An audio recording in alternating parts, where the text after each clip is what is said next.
Maharashtra Bhushan तीर्थरूप doctor Nanasaheb Dharmadhikari उद्यान नागरिकांसाठी खुले झाले। राहुल काटकर यांचे आंदोलन यशस्वी। खडेगोळवली येथील उद्यान मागील अनेक महिन्यांपासून दुरुस्तीच्या कामामुळे बंद करण्यात आले होते। ते महाराष्ट्र भूषण तीर्थरूप डॉक्टर नानासाहेब धर्माधिकारी उद्यान आता नागरिकांसाठी खुले करण्यात आले आहे। खडेगोळवली परिसरातील नागरिकांना सकाळ सायंकाळ फिरणे, व्यायाम व मुलांच्या खेळासाठी या उद्यानाचा नियमित उपयोग होता। मात्र उद्यान दीर्घकाळ बंद ठेवल्याने मोठी गैरसोय निर्माण झाली होती। दुरुस्तीची कामे पूर्ण होऊनही उद्यान नागरिकांसाठी न उघडल्याने उद्भवलेल्या परिस्थितीबाबत राष्ट्र कल्याण पार्टीचे महासचिव राहुल काटकर यांनी महानगरपालिकेकडे वारंवार विनंती करून 8 डिसेंबर 2025 पर्यंत उद्यान खुले करण्याची मागणी केली होती। मात्र या विषयावर महानगरपालिकेकडून वेळकाढूपणा होत असल्याचे दिसत होते। नागरिकांचा सतत वाढणारा त्रास लक्षात घेऊन 9 डिसेंबर 2025 रोजी राहुल काटकर यांनी प्रत्यक्ष आंदोलन करत उद्यान नागरिकांसाठी खुले केले। महानगरपालिका अधिकाऱ्यांच्या उपस्थितीत नारळ फोडून उद्यान खुले करण्याची औपचारिक घोषणा करण्यात आली। यावेळी राहुल काटकर यांनी उद्यानात 24 तास सुरक्षा रक्षक नेमणे व CCTV कॅमेरे बसविणे या महत्त्वाच्या मागण्या महानगरपालिका अधिकाऱ्यांकडे मांडल्या। या आंदोलनाला शिवसेना, उद्धव बाळासाहेब ठाकरे, प्रहार जनशक्ती पक्ष तसेच इतर सामाजिक संस्थांनी जाहीर पाठिंबा देत सक्रिय सहभाग घेतला।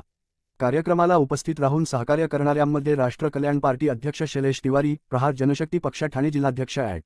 स्वप्नील पाटील, शिवसेना उ.बा. ठा कल्याण पूर्व शहराध्यक्ष शरद पाटील ॲड.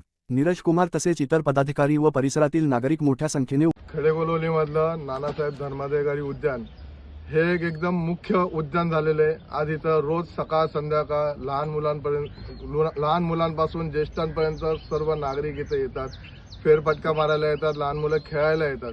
पण ह्या गार्डनची अवस्था काही ना काही प्रशासनाच्या दुर्लक्षामुळे आणि भोंगळ कारभारामुळे हे उद्यान मागील 8 ते 9 महिन्यापासून बंद होतं।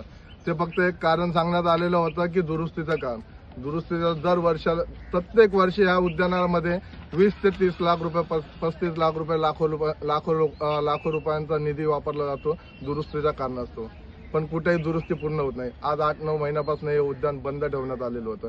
आज नागरिकांना त्याचा फटका पडत होता। आज टॅक्स पेअर जे आहेत, आपली जनता आहे, ते त्यासाठी भुगतत होते की बाबा त्यांना त्याची सोयी सुविधा नाही भेटत आहेत। तर आज आम्ही मागील अनेक महिन्यापासून राष्ट्र कल्याण पार्टीतर्फे झाला, शिवसेना, उद्धव बाळासाहेब ठाकरे पक्षातर्फे, प्रहार पक्षातर्फे आज आम्ही इथे आंदोलन केलेले आहे। महानगरपालिकेचे अधिकारी स्वतः येऊन त्यांनी पण आंदोलनाची दखल घेतली आणि हे उद्यान आजपासून नागरिकांसाठी खुले करण्यात आलेले आहे। तर